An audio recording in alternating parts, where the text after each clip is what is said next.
एक किताब जिसने कई लोगों को सफलता के शिखर पर पहुंचा दिया, या यूं कहें कि सफलता के सबसे उच्चतम शिखर पर पहुंचा दिया, जिसे लिखने के बाद खुद उसके राइटर ने कहा था, all done and this book will change the life of millions.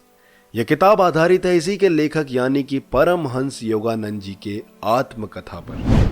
यकीन मानिए ये कोई साधारण आत्मकथा नहीं है, बल्कि इसमें कई आध्यात्मिक बातों का जिक्र किया गया है, जैसे कि manifestation, law of attraction, subconscious mind and और भी कई स्पिरिचुअल बातें जो आपको इस वीडियो में आगे देखने को मिलेंगी। इस वीडियो में मैंने उनके बायोग्राफी से कुछ ऐसे इंसिडेंट्स को पिक किया है जो कि अपने आप में बहुत दिलचस्प हैं और जिनमें सीखने को ढेरों चीजें मिलेंगी। एक एक इंसिडेंट आपके रोंगटे खड़े करने के लिए काफी है। उनका आरंभिक जीवन। परमहंस योगानंद जी का जन्म 5 जनवरी 1893 को गोरखपुर की एक सामान्य बंगाली फैमिली में हुआ था। इनका बचपन का नाम मुकुंद लाल घोष था। वैसे तो विचारों और शब्दों की शक्ति की अनुभूतियां परमहंस योगानंद को बचपन से ही होने लगी थी और अपनी रोजमर्रा की जिंदगी में इसे आजमाने के कई किस्सों का जिक्र उन्होंने इस बुक में किया है। लेकिन एक किस्सा जो सबसे ज्यादा अचंभित करता है, जब वे और उनके पिताजी एक मैरिज को अटेंड करने किसी दूसरे शहर गए हुए थे, तभी अचानक उन्हें एक विचार आता है कि जैसे उनकी माताजी की मृत्यु होने वाली है। वे तुरंत अपने पिताजी से इस बारे में बात करते हैं, लेकिन जब तक वे वापस अपने घर आते हैं तब तक उनकी माताजी का देहांत सच में हो जाता है। इस घटना से वे बेहद ज्यादा दुखी हो जाते हैं और घर से भागकर सन्यास के रास्ते पर निकल पड़ते हैं। लेकिन इसी दौरान उनके बड़े भाई अनंत उन्हें नैनीताल से ढूंढकर वापस ले आते हैं। अपने गुरु श्री युक्तेश्वर जी की खोज। अपने गुरु श्री युक्तेश्वर जी से भेंट के बारे में जब परमहंस योगानंद बताते हैं तो रोंगटे खड़े हो जाते हैं। हाई स्कूल की पढ़ाई पूरी करने के बाद योगानंद जी ने अपने पिता से घर त्यागने की आज्ञा ली। अपने गुरु की तलाश में वे वाराणसी के आश्रम श्री भारत धर्म महामंडल में पहुंचे, लेकिन वहां उन्हें कई मानसिक कष्टों का सामना करना पड़ा, क्योंकि जो पाने वह गए थे वह उन्हें मिल नहीं रहा था। फिर एक दोपहरी अपने गुरु से अचानक हुई भेंट उन्हें तृप्त करती है। परमहंस जी बताते हैं कि मैं बाजार गया था। एक संकरी गली में अचानक गेरुए कपड़े धारण किए एक महापुरुष दिखते हैं। उनको देखते ही लगता है मानो युगों युगों से मैं उन्हें जानता हूं, पर किसी संदेह के चलते मैं आगे बढ़ जाता हूं। 10 मिनट बाद मेरे पांव एकदम सुन्न हो जाते हैं। लगता है मानो जैसे पत्थर बन गए हैं। पीछे मुड़ता हूं तो सहज हो जाते हैं। फिर आगे चलने लगता हूं तो वही भारीपन। मन ही मन गुरु की इस चुंबकीय शक्ति का आभास होने के बाद मैं पीछे की ओर दौड़ता हूं और उन महापुरुष के सामने जा पहुंचता हूं। मैं देखता हूं कि यह वही दिव्य चेहरा था जिसे मैंने 1000 बार अपने बचपन से दिव्य दर्शनों में देखा था। मेरे मुंह से एक ही शब्द निकलता है, गुरुदेव। उधर मेरे गुरु बंगाली में बार बार कह रहे थे, कितने वर्षों से मैं तुम्हारी प्रतीक्षा कर रहा था मुकुंद। अपना नाम उनके मुख से सुनते ही मैं उनके चरणों में गिर पड़ा और फिर गुरुदेव मेरा हाथ पकड़कर काशी के राणा महल क्षेत्र में स्थित अपने डेरे पर ले गए। विचारों की शक्ति से कैसे दूर हुई मेरे बचपन की बीमारी। एक बार गुरु युक्तेश्वर जी योगानंद जी को विचारों की शक्तियों के बारे में समझा रहे थे। योगानंद जी कहते हैं, एक बार मैं आश्रम के बरामदे में बैठा हुआ था। तभी युक्तेश्वर जी कहते हैं, अरे मुकुंद, तुम तो बहुत दुबले पतले हो। शायद गुरु जी ने मेरे अंदर चल रहे मेरे विचारों की हीन भावना को पढ़ लिया था। योगानंद जी ने कहा, गुरुदेव, मैं स्वयं अपने इस दुबले पतले शरीर से परेशान हूं। मेरी ये धसी हुई आंखें मुझे खुद भी अच्छी नहीं लगती। मैं बचपन से ही अपच का शिकार हूं, जिस कारण मेरा शरीर इतना दुर्बल है। औषधियों से भी कोई लाभ नहीं हो रहा। युक्तेश्वर जी ने कहा, मुकुंद, औषधियों की एक अपनी सीमा है। तुम्हारी बीमारी और कमजोरी का कारण तुम खुद ही हो, क्योंकि तुमने अपनी शक्ति का प्रयोग बहुत सीमित रखा है। तुमको खुद में बीमारी दिखती है। तुम अपनी कमजोरी पर इतना भरोसा करते हो, जिस कारण तुम खुद से ही कमजोर और हीन भावना वाले विचार बोलते रहते हो। अगर तुम सोचो कि तुम स्वस्थ और बलवान हो और उन शक्तियों और विचारों को पूर्ण विश्वास से मन में रोक लो, तो अति शीघ्र स्वस्थ और बलवान हो जाओगे। योगानंद जी ने पूछा, गुरुदेव, क्या सच में ऐसा संभव है? क्या सोचने मात्र से ऐसा हो सकता है? क्या विचारों में इतनी शक्ति होती है कि हम मेरी जन्मजात बीमारी ठीक कर सकते हैं? युक्तेश्वर जी ने कहा, बात केवल सोचने भर की नहीं है मुकुंद, अब तुम मेरे जीवन का एक अद्भुत अनुभव सुनो। एक बार मैं टाइफाइड से करीब 2 महीने तक बीमार रहा, जिस कारण मेरा शरीर काफी दुबला पतला हो गया। जैसे ही मेरा बुखार ठीक हुआ तो मैं उसी हालत में अपने गुरु लाहिड़ी महाशय के दर्शन करने उनके आश्रम पहुंचा। मैंने उनसे कहा, गुरुजी, मैं काफी बीमार हो गया था, जिस वजह से मेरा शरीर बहुत दुर्बल हो गया और मेरे अंदर अब किसी प्रकार की साधना करने की हिम्मत नहीं बची। लाहिड़ी महाशय जी ने कहा, युक्तेश्वर, मैं देख पा रहा हूं कि तुमने पहले खुद ही स्वयं को बीमार कर लिया है और अब कह रहे हो कि तुम्हारा शरीर कमजोर हो गया है। चिंता मत करो, मुझे पूर्ण विश्वास है कि कल तक तुम्हारा शरीर पूरी तरह से स्वस्थ हो जाएगा। युक्तेश्वर जी आगे कहते हैं कि मैंने लाहिड़ी महाशय जी की बातों पर पूरी श्रद्धा भाव से विश्वास कर लिया था। मुझे पूरा यकीन था कि गुरुजी अब अपनी शक्ति से मुझे कल तक स्वस्थ कर देंगे। और जब मैं अगले दिन उठा तो मैंने अपने अंदर एक नई ऊर्जा का अनुभव किया। मैं जल्दी से यह बताने के लिए अपने गुरु लाहिड़ी महाशय के पास पहुंचा और उन्हें बड़ी एक्साइटमेंट के साथ बताया कि गुरुदेव, मैं बहुत दिनों बाद आज अपने अंदर फिर से ऊर्जा महसूस कर रहा हूं और पूरी तरह स्वस्थ हो चुका हूं। गुरुदेव ने मुझसे कहा, बिल्कुल, आज तो तुम पूरी तरह से स्वस्थ लग रहे हो, लेकिन क्या पता कल फिर से बीमार हो जाओ और तुम्हारा शरीर दुर्बल हो जाए। उनके मुख से यह सुनने के बाद मैं उस रात को सोने तक सिर्फ यही सोच रहा था कि कल मैं फिर से बीमार हो जाऊंगा और इस बात का भय मुझे अंदर ही अंदर सताने लगा। फिर क्या था, अगली सुबह जब मेरी नींद खुली तो मुझे अपने शरीर में बहुत ज्यादा दर्द महसूस हो रहा था। मैं ठीक से चलने फिरने में भी सक्षम नहीं था, लेकिन उसी हालत में मैं लाहिड़ी महाशय जी के आश्रम गया और उनसे बोला, गुरुदेव, मैं आज फिर से बीमार हो गया हूं। उन्होंने कहा, युक्तेश्वर, तुमने आज फिर से खुद को बीमार कर लिया है। मैंने कहा, भला मैं खुद को कैसे बीमार कर सकता हूं गुरुदेव? यह तो आपके ही वचन हैं जो सत्य साबित हो रहे हैं। लाहिड़ी महाशय ने कहा, युक्तेश्वर, तुम अभी भी भूल कर रहे हो। यह तुम्हारे ही विचार हैं जिन्होंने तुम्हें बारी बारी स्वस्थ और बीमार महसूस करवाया। अपने 2 दिनों के अनुभव से तो तुम्हें यह समझ जाना चाहिए था कि यह तुम्हारे ही विचार और विश्वास की शक्ति है।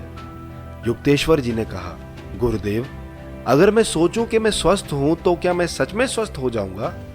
अब लाहिड़ी महाशय गंभीरता से बोले, the body is literally manufactured and sustained by the mind. शरीर केवल मन का ही विस्तार है। शरीर मन से ही निर्मित है और मन के ही अधीन है।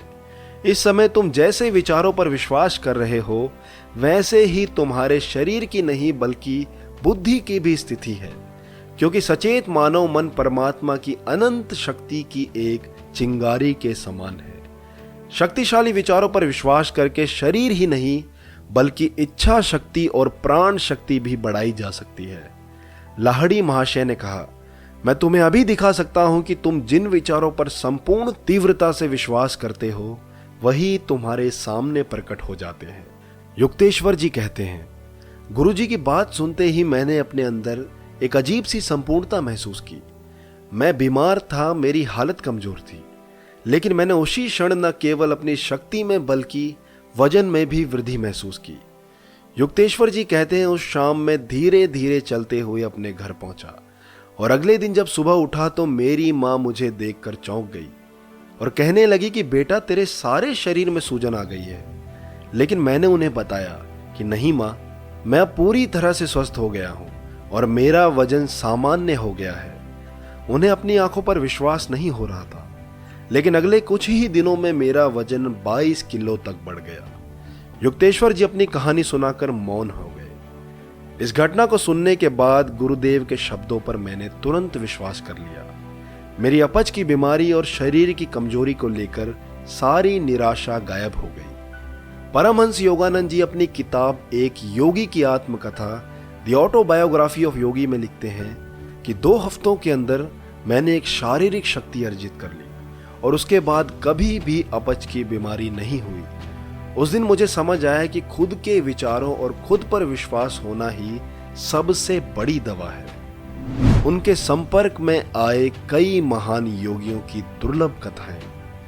योगी कथा अमृत की सबसे बड़ी खूबी यही है कि यह एक योगी की आत्मकथा भर नहीं है, इसमें उनके संपर्क में आए कई महान योगियों की भी दुर्लभ कथाएं हैं। जैसे एक द्विशरीरी संत प्रणवानंद से योगानंद की भेंट के दौरान उन्हें एक ही वक्त में एक आत्मा के 2 शरीर धारण कर लेने का विचित्र चमत्कार देखने को मिला। योगानंद अपने पिताजी के कहने पर एक संदेश लेकर प्रणवानंद जी के आश्रम में आए। प्रणवानंद उनके सामने भी मौजूद रहे और एक अन्य शरीर में उस शख्स को भी बुलाकर ले आए जिनसे मिलने योगानंद जी आए थे। प्रणवानंद भी लाहिड़ी महाशय के ही शिष्य थे। किताब में परमहंस योगानंद ने आध्यात्मिक विज्ञान को साबित कर रहे भौतिक विज्ञान के बेहद खूबसूरत उदाहरण का जिक्र किया है।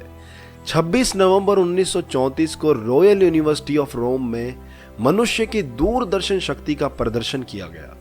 न्यूरोसाइकोलॉजी के प्राध्यापक डॉक्टर जोसेफ कैलगेरिस ने एक शख्स के सीने के दाहिनी और एक खास जगह पर 15 मिनट के लिए दबाव दिया। इसके बाद उस शख्स ने दीवार की दूसरी ओर मौजूद लोगों और वस्तुओं का बारीक से बारीक विवरण बता दिया। डॉक्टर कैलगेरिस ने बताया, यदि त्वचा के कुछ स्थानों को तरीकों से दबाया जाए तो व्यक्ति वे वस्तुएं भी देख लेता है जो साधारण तरीके से नहीं देख सकता। परमहंस कहते हैं कि एक से अधिक शरीरों में एक साथ प्रकट होने की शक्ति एक सिद्धि है, जिसका जिक्र पतंजलि के योग सूत्र में भी है। इसके बाद वे गंध बाबा नाम के एक योगी से एक मंदिर में मिलते हैं, जो कि अपनी योगिक सिद्धियों की मदद से किसी भी फूल की खुशबू किसी भी चीज में डाल सकते थे। और कमाल की बात तो ये थी कि वे उस खुशबू को किसी इंसान में भी डाल सकते थे, जिससे कि उस शरीर से नेचुरल ही खुशबू आने लगती थी। आगे अपनी यात्रा के दौरान वे बाघ स्वामी नाम के एक ऐसे योगी से भी मिले जो रॉयल बंगाल टाइगर जैसे खतरनाक जानवर से बिल्ली की तरह निपट लेते थे। भादुड़ी महाशय के बारे में भी परमहंस अद्भुत वर्णन करते हैं। वह जमीन से कई फुट ऊपर हवा में ठहर जाते थे। इसके पीछे के आध्यात्मिक ज्ञान पर वह कहते थे, कुछ प्राणायामों के अभ्यास से योगियों के शरीर में जड़ता नष्ट हो जाती है, तब उनका शरीर हवा में अपने आप उठ जाता है या मेंढक की तरह यहां से वहां फुदकने लगता है। इन सभी अद्भुत योगियों से मिलने के बाद योगानंद जी ने इनसे बहुत से आध्यात्मिक गुण सीखे, लेकिन अभी भी उन्हें वो नहीं मिल रहा था जिसकी वे तलाश में थे। वे इन सब योगियों से अपने गुरु श्री युक्तेश्वर गिरी जी की खोज के दौरान मिले थे। इसके बाद वह महान वैज्ञानिक जगदीश चंद्र बोस और आगे चलकर गांधी जी से भी मिले, क्योंकि वे योगानंद जी के व्यक्तित्व और उनके विचारों से बहुत ज्यादा प्रभावित थे। क्रिया योग और उसका प्रचार। युक्तेश्वर जी से शिक्षा ग्रहण करने के दौरान युक्तेश्वर जी ने योगानंद जी को एक अद्भुत योग सिखाया, जिसका नाम है क्रिया योग। इस योग को इस बुक में बार बार मेंशन किया गया है। योगानंद जी बताते हैं कि क्रिया योग योग की एक सबसे महत्वपूर्ण टेक्निक है। इस क्रिया के दौरान इंसान अपनी सांसों पर काबू करके दिल और दिमाग दोनों पर काबू कर सकता है। लेकिन इस क्रिया को आप अकेले नहीं कर सकते, बल्कि इसे सीखने के लिए आपको चाहिए एक गुरु। इसलिए योगानंद जी को यह क्रिया सिखाने के बाद उनके गुरु श्री युक्तेश्वर गिरी ने उनसे कहा था कि तुम्हें इस क्रिया का प्रचार पश्चिमी देशों में भी करना है। और इसके बाद योगानंद जी कई लोगों के गुरु बने। अपने आरंभ के कुछ सालों में उन्होंने इस क्रिया का प्रचार भारत में ही किया और बच्चों के लिए कई निःशुल्क आश्रम और स्कूल खोले। लेकिन उसके बाद वे इसे और फैलाने के लिए वेस्ट के देशों की यात्रा पर निकल पड़े और इसी के बाद उन्हें परमहंस की उपाधि दी जाती है और तब से ही उन्हें परमहंस योगानंद के नाम से जाना जाने लगा। दोस्तों, ये थे इस बुक से जुड़े कुछ दिलचस्प किस्से, जिनसे आपको जिंदगी की बहुत सी बातें सीखने को मिली होंगी। जैसे योगानंद जी का जन्म किसी खास उद्देश्य के लिए हुआ था, वैसे ही आप लोगों का जन्म भी किसी पर्पस के लिए ही हुआ है। बस जरूरत है तो उस पर्पस की तलाश करने की और फिर अपनी पूरी ताकत से उस पर्पस पर काम करने की। अपने गुरु की खोज के दौरान योगानंद जी चाहते तो किसी को भी अपना आध्यात्मिक गुरु बना सकते थे, लेकिन उन्होंने बेहतर के साथ कोई समझौता नहीं किया और law of attraction and manifestation की मदद से आखिरकार अपने गुरु श्री युक्तेश्वर गिरी को ढूंढ ही लिया। ऐसे ही आप भी अपने जिंदगी में जब एक गोल निर्धारित कर लोगे और उसे पाने के लिए योगानंद जी की ही तरह पूरी शिद्दत से कोशिश करोगे तो एक दिन आप उस गोल तक जरूर पहुंच जाओगे। आप अपनी जिंदगी में जाने अनजाने में उन्हीं चीजों को आकर्षित कर रहे हो जिनके बारे में आप सारा दिन सोचते हो और विचार करते रहते हो। और इस चीज को योगानंद जी ने इस बुक में बहुत अच्छे से समझाया है कि आपके विचारों में इतनी शक्ति है कि उन्होंने अपने जन्मजात की अपच की बीमारी को कुछ ही दिनों में ठीक कर लिया था। यह शरीर अग्नि, वायु, जल, पृथ्वी और आकाश इन 5 तत्वों से मिलकर बना है और एक दिन इसी में ही वापस मिल जाएगा।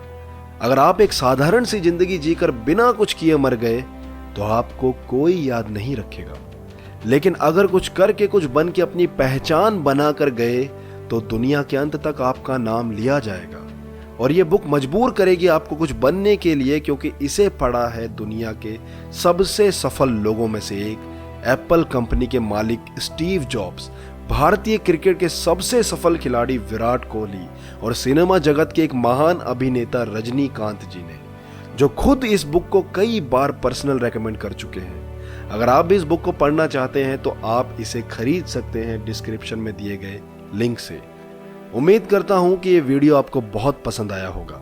अगर आप सुनना चाहते हैं ऐसी ही और कहानियां, किस्से और फेमस बुक की समरीज जो आपको वास्तविक जीवन से रूबरू करवाती हैं और आगे बढ़ने के लिए आपका मार्गदर्शन करती हैं, तो सब्सक्राइब कीजिए अविराट बिस्ट के इस YouTube चैनल को। मैं मिलता हूं आपसे अगली ही एक ऐसी वीडियो के साथ। तब तक के लिए सीखते रहिए और हर दिन आगे बढ़ते रहिए।